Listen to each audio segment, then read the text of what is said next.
Hello everyone, कैसे हैं आप लोग। आशा करते हैं कि आप लोग बहुत अच्छे होंगे और आपकी पढ़ाई भी बहुत अच्छे से चल रही होगी। देखिए, आज के लेक्चर में हम लोग कवर करेंगे लाइफ प्रोसेस का सबसे लास्ट टॉपिक, जिस टॉपिक का नाम है एक्सक्रिएशन। हाँ, जिस टॉपिक का नाम है एक्सक्रिएशन। हमने अभी तक पढ़ा है लाइफ प्रोसेस में कि इंजेशन कैसे होता है, डाइजेशन कैसे होता है, एब्जॉर्प्शन कैसे होता है, एसिमिलेशन कैसे होता है, सर्कुलेशन कैसे होता है, ट्रांसपोर्टेशन कैसे होता है और ट्रांसपोर्टेशन इन प्लांट्स में भी ट्रांसपोर्टेशन कैसे होता है। लेकिन अभी तक आप गौर करेंगे कि हम लोगों ने ये नहीं पढ़ा कि हमारे बॉडी में या किसी लिविंग ऑर्गेनिज्म के बॉडी में जो वेस्ट प्रोडक्ट, जिसको आप हार्मफुल प्रोडक्ट्स बोलते हैं, वो कहाँ जाता है।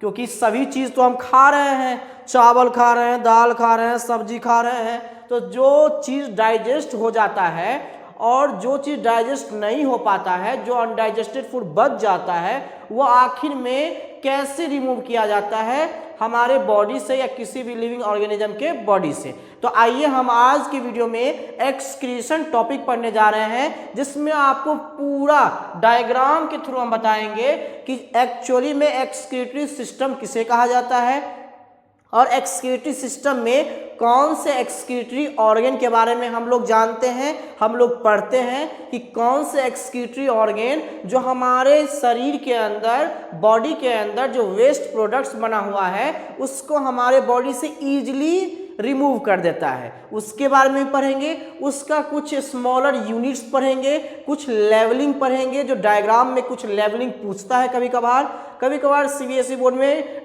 जैसे डायग्राम दिया हुआ है, ठीक है, तो डायग्राम दिया हुआ है तो ये लेवलिंग सब हटा देगा आपको। ये डायग्राम सिर्फ आपको दिया रहेगा और लेवलिंग करना रहता है, सिर्फ आपको ए और बी सी ऐसे करके दिया रहता है कि ए नंबर पे बताओ मतलब क्या नाम होगा इसका, बी नंबर पे बताओ क्या नाम होगा इसका। तो लेवलिंग करने वाला जो क्वेश्चन होता है वो भी कभी कभार पूछ दिया जाता है। तो हमें सभी तरह के क्वेश्चन के लिए प्रिपेयर रहना चाहिए, क्योंकि अगला कौन सा क्वेश्चन पूछेगा ये तो हमें नहीं मालूम है, लेकिन किस टाइप का क्वेश्चन वो अराइज कर सकता है ये हम मालूम अप्रोक्सीमेटली तो कर ही सकते हैं कंसेप्ट के थ्रू। ठीक, तो आइए पढ़ते हैं एक्सक्रीशन किसे कहा जाता है। तो एक्सक्रीशन का सबसे पहले मतलब जान लेते हैं कि एक्सक्रीशन मतलब होता क्या है।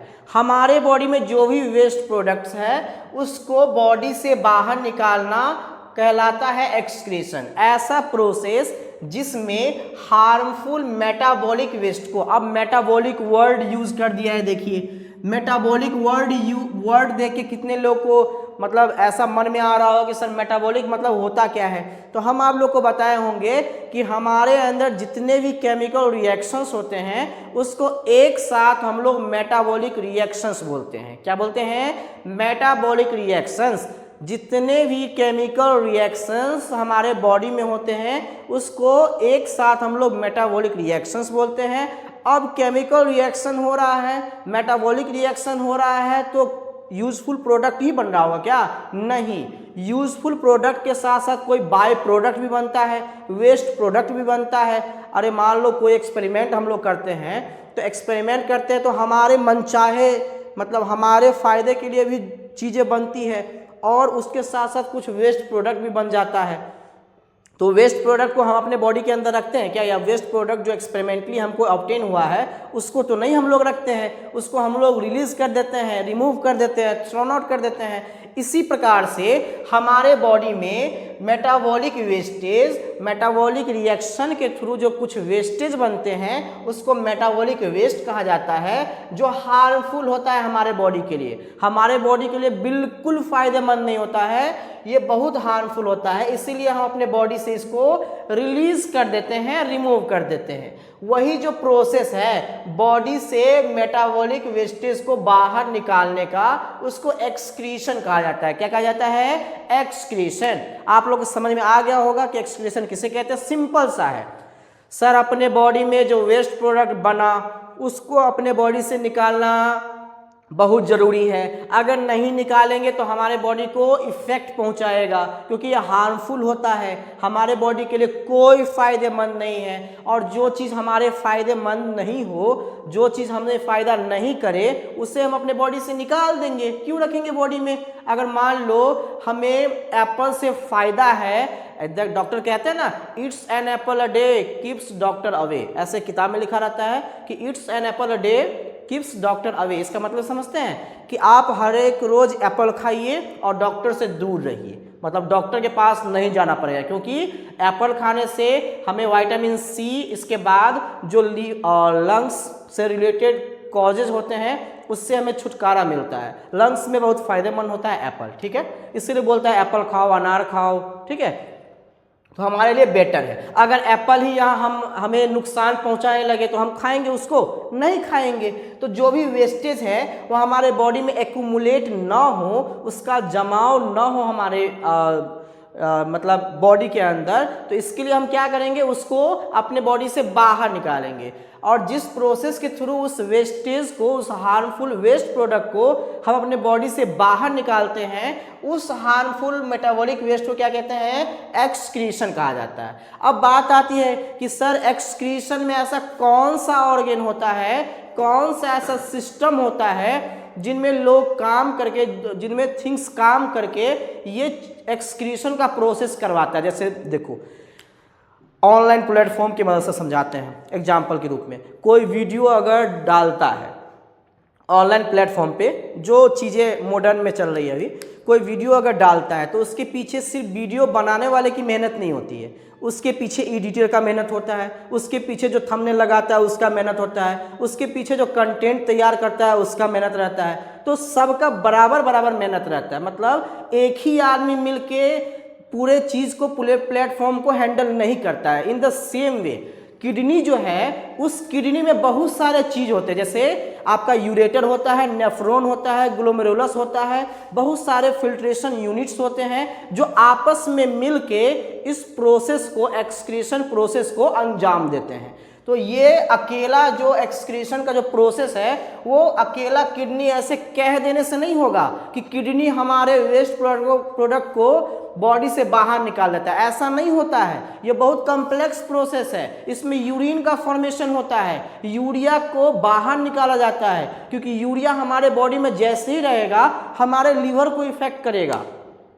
Urea is not the useful product, हमारे लिए यूरिया यूजफुल प्रोडक्ट है ही नहीं, क्योंकि हमारा जो बॉडी है भगवान ने ऐसे बनाया है कि यूरिया को हम लोग किसी भी तरह से यूजफुल नहीं बना सकते हैं। ऐसा देखते हैं ना, यूरिया को खेत में डाला जाता है, लैंड में डाला जाता है, हम लोग खाते हैं? नहीं खाते हैं, क्योंकि यूरिया हमारे लिए यूजफुल नहीं है। और जो हमारे लिए यूजफुल नहीं होता अपने बॉडी से बाहर निकाल देते हैं। चलिए चलते हैं हम अपने टॉपिक पे।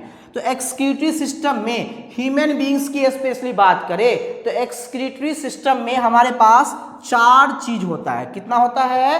4 चीज होता है। 4 चीज मिलके इस एक्सक्रीशन के प्रोसेस को अंजाम देता है।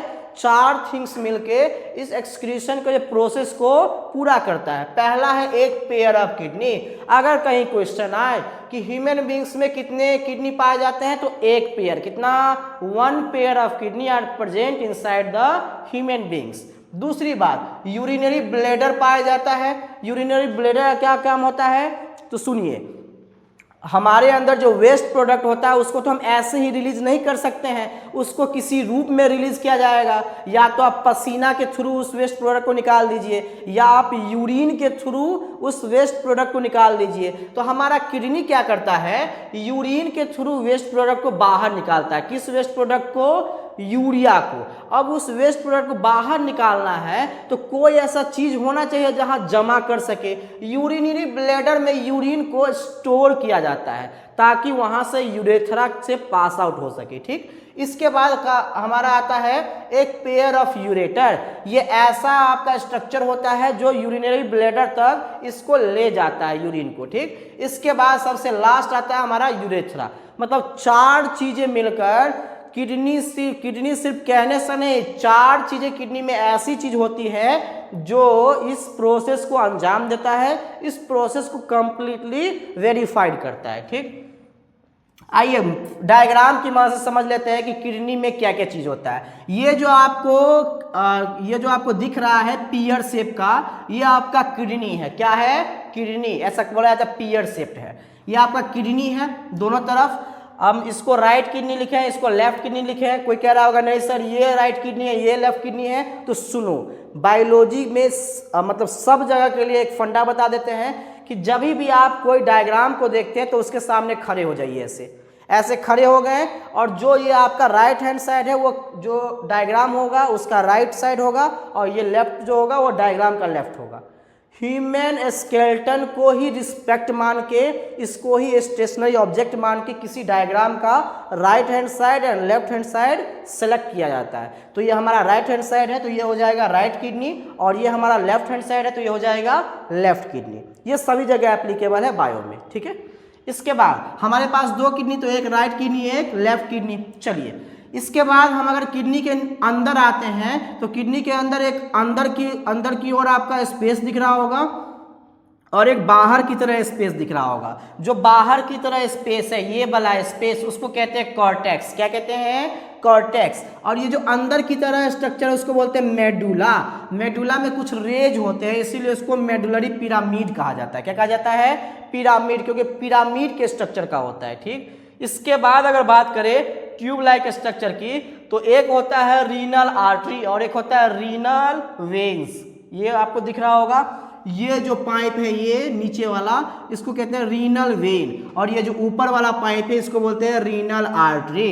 रीनल वर्ड यूज किया जाता है किडनी के लिए। जैसे आप नाम सुने होइएगा पल्मोनरी, क्या किसका?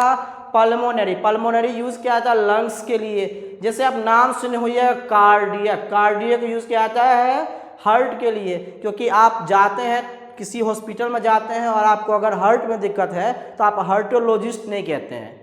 कहते हो क्या हार्टोलॉजिस्ट? नहीं, हम बोलते हैं कि कार्डियोलॉजिस्ट के पास जाना है। जब भी आपको लंग्स की दिक्कत होती है तो आप लंग्सोलॉजिस्ट के पास नहीं जाते हो, आप कहते हो कि पल्मोनोलॉजिस्ट कहाँ है, वो उस हॉस्पिटल में मौजूद है कि नहीं, हमें पल्मोनोलॉजिस्ट को दिखाना है, स्पेशलिस्ट को दिखाना है, ठीक है। और हर एक ऑर्गन के लिए स्पेशलिस्ट तो होता है तो उसका नाम उस तरह से होता है। और बायो में जो ऑर्गन है उसको एक अलग तरीके से बुलाया जाता है। तो लंग्स के लिए पल्मोनरी यूज़ किया जाता है, हार्ट के लिए कार्डियक यूज़ किया जाता है, ठीक है। किडनी के लिए रीनल वर्ड यूज़ किया जाता है। तो ये सभी बायो का जो रिकॉर्ड फॉर्म है आपका डेटा है वो बताता है। तो एक है हमारे पास रीनल आर्टरी, एक है हमारे पास रीनल वेन। ये जो आपको पाइप स्ट्रक्चर दिख रहा है जो किडनी से निकल रहा है, ये जो दिख रहा है आपको, हम बताए ना कि एक यूरिनरी यूरेटर होता है आपके पास, एक पेयर, एक ये और एक ये, तो दो हो गया हमारे पास। तो एक पेयर यूरेटर हो गया, एक पेयर किडनी हो गया। ध्यान दीजिएगा, हमने बताया एक पेयर किडनी होता है, तो एक ये किडनी एक ये किडनी। लेफ्ट साइड और राइट हैंड साइड कैसे डिसाइड करेंगे? हम खड़े हो जाएंगे, हमारा राइट हैंड जो है वो राइट साइड को रिप्रेजेंट करेगा और लेफ्ट हैंड जो है वो लेफ्ट साइड को रिप्रेजेंट करेगा, ठीक। इसके बाद यूरेटर के बाद अब अगर आएंगे तो आपको लास्ट में दिखेगा यूरिनरी ब्लैडर। क्या दिखेगा? Urinary bladder. इसमें यूरिन आने के बाद कहाँ जमा होता है? यूरिनरी ब्लैडर में होता है। अब क्वेश्चन बोलता है कि यूरिनरी ब्लैडर कितना होता है? तो एक ही होता है। किडनी दो होता है, यूरेटर आपका दो होता है, लेकिन यूरिनरी ब्लैडर आपका एक होता है। और जो लास्ट में आपको ये जो होल टाइप स्ट्रक्चर दिख रहा है इसको यूरेथ्रा बोलते हैं, जिसके थ्रू हम यूरिन को पास आउट करते हैं, ठीक है। तो स्ट्रक्चर की मदद से जो डायग्राम है उसकी मदद से आपको समझ में आ गया होगा कि किडनी कितना होता है, किडनी कैसा होता है। ऐसा किडनी होता है आपका पियर शेप का। इसके बाद रीनल आर्टरी होता है, रीनल वेन होता है, लेफ्ट किडनी, राइट किडनी। आप और नीचे आएंगे तो इससे एक पाइप निकला होता है जिसको यूरेटर बोलते हैं। ये पाइप जाकर कहाँ मिलता है? यूरिनरी ब्लैडर में मिलता है। और ये यूरिनरी ब्लैडर का एक होल होता है लास्ट वाला, उसको बोलते हैं यूरेथ्रा, जिससे यूरिन को पास आउट किया जाता है। कुछ इंपॉर्टेंट पॉइंट्स देख लेते हैं। हमारे पास पॉइंट है कि यूरिन जब प्रोड्यूस्ड होता है किडनी में, बनता है किडनी में, तो किसके थ्रू जाता है? यूरेटर के थ्रू।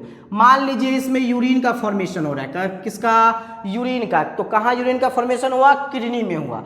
अब यूरिन कहाँ जाएगा? इस यूरेटर के थ्रू। ये जो यूरेटर आपको पाइप दिख रहा है इस पाइप के थ्रू जो यूरिन है वो जाएगा कहाँ सर, ब्लैडर में जाएगा। बिल्कुल सही, यूरिन जब बनेगा तो यूरेटर के थ्रू कहाँ जाएगा, यूरेटर के थ्रू आपका ब्लैडर में जाएगा। तो अब ये पहले जाएगा यूरेटर में, इसके बाद यूरेटर से जाएगा यूरिनरी ब्लैडर में। ठीक, तो वही लिखे हैं कि urine is produced in the kidney, urine produced होता है, बनता है किडनी में, और ये यूरेटर के थ्रू जाता है आपका यूरिनरी ब्लैडर में, जहां यूरिनरी ब्लैडर यूरिन को स्टोर करके रखता है। क्या करके रखता है, स्टोर करके। और जैसे ही अर्ज ज़्यादा आता है, ज़्यादा अर्ज आता है, तो उस यूरिन को फिर पास आउट कर दिया जाता है। क्या कर दिया जाता है, पास आउट कर दिया जाता है। ठीक, दूसरा पॉइंट देखिए, the purpose of making urine is to filter out waste product from the blood. कह रहा है कि यूरिन बनाने की जरूरत हमें क्यों पड़ी। तो मैंने आपको पहले ही बताया कि हमारे बॉडी में जो मेटाबॉलिक वेस्ट बनते हैं उसको हम लोग डायरेक्टली बॉडी से बाहर नहीं निकाल सकते। यूरिया को डायरेक्टली निकाल दोगे बॉडी से बाहर, नहीं निकाल पाएंगे। तो हम लोग मेटाबॉलिक वेस्ट को बॉडी से बाहर डायरेक्टली नहीं निकाल सकते हैं, इसलिए हमें किसी चीज़ के फॉर्म की ज़रूरत पड़ती है, जैसे लिक्विड की ज़रूरत पड़ती है, या सॉलिड के फॉर्म में भी वेस्टेज को बाहर निकाला जाता है। तो लिक्विड के फॉर्म में जो आपका यूरिन है उसके फॉर्म में उसके साथ यूरिया को बाहर निकाल दिया जाता है, ताकि हमारे बॉडी को कोई इफेक्ट नहीं पहुँचे। तो देखिए वही लिखा हुआ है कि यूरिन बनाने की जरूरत क्यों पड़ी। यूरिन बनाने की जरूरत इसलिए पड़ी कि ताकि उसमें जो वेस्ट प्रोडक्ट है वो फिल्टर हो सके और बॉडी से बाहर निकल सके। ठीक है, that is urea which is produced in the liver. कह रहा है कि यूरिया जो लीवर में प्रोड्यूस हो रहा था उसको डायरेक्टली हम बॉडी से बाहर नहीं निकाल सकते हैं, इसीलिए हमने बनाया यूरिन। यूरिन का फॉर्मेशन हुआ किसमें, किडनी में, और यूरिन जैसे ही बॉडी से बाहर निकला तो अपने साथ यूरिया को भी बाहर ले गया। इस तरह हमें यूरिन बनाने की जरूरत पड़ती है।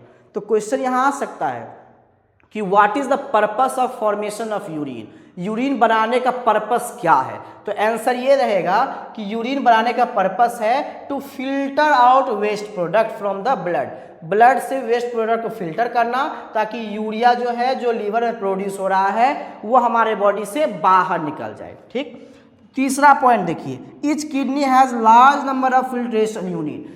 याद कीजिए, जैसे हम लोग पढ़ते हैं कि हमारे बॉडी में ट्रिलियन ऑफ सेल है, हम जब हार्ट की बात करते हैं तो सेल की बात नहीं करते, लेकिन एक्चुअली में जो बेसिक यूनिट है वो सेल ही है, और सेल ही सब काम करता है। तो किडनी को अगर हम बोले कि किडनी जो होता है वो आपका फिल्ट्रेशन जो ऑर्गन है, तो किडनी में ही बहुत सारे यूनिट होते हैं, बहुत छोटे छोटे यूनिट्स मिलके किडनी का काम आसान बनाते हैं। उस छोटे छोटे यूनिट्स को क्या बोलते हैं, नेफ्रॉन बोलते हैं। क्या बोलते हैं, नेफ्रॉन। इसको फिल्ट्रेशन यूनिट कहा जाता है। क्या कहा जाता है, फिल्ट्रेशन यूनिट। तो ये आपके ऑब्जेक्टिव क्वेश्चन भी बन सकता है कि ऐसे स्ट्रक्चर का नाम बताओ, ऐसे फिल्ट्रेशन यूनिट का नाम बताओ जो प्रत्येक किडनी में पाया जाता है। तो आंसर क्या रहेगा, आंसर रहेगा सर नेफ्रॉन। ठीक, तो आज की क्लास में हम लोग एक्सक्रीशन टॉपिक पढ़े, जो टॉपिक आपके सीबीएसई बोर्ड में लेवलिंग के थ्रू डायग्राम पूछा जाता है, और आप एनालिसिस कीजिएगा तो आपके मन में खुद आएगा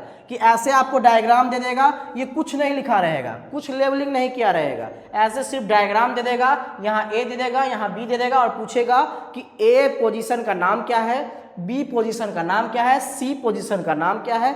तो ये डायग्राम आपको पहले मन में रहेगा, माइंड मैप्स बना रहेगा, तो आपको लिखने में ज़्यादा दिक्कत नहीं होगी। ठीक, दूसरा क्वेश्चन यहाँ से तैयार किए कि सर हमारे बॉडी में जो वेस्ट प्रोडक्ट बनता है उसमें हम यूरिन का फॉर्मेशन क्यों करते हैं, ताकि यूरिन के थ्रू जो वेस्ट प्रोडक्ट है वो बॉडी से बाहर निकल जाए। ठीक है, तो आज की क्लास में एक्सक्रीशन यूनिट में आपको समझ में आया होगा।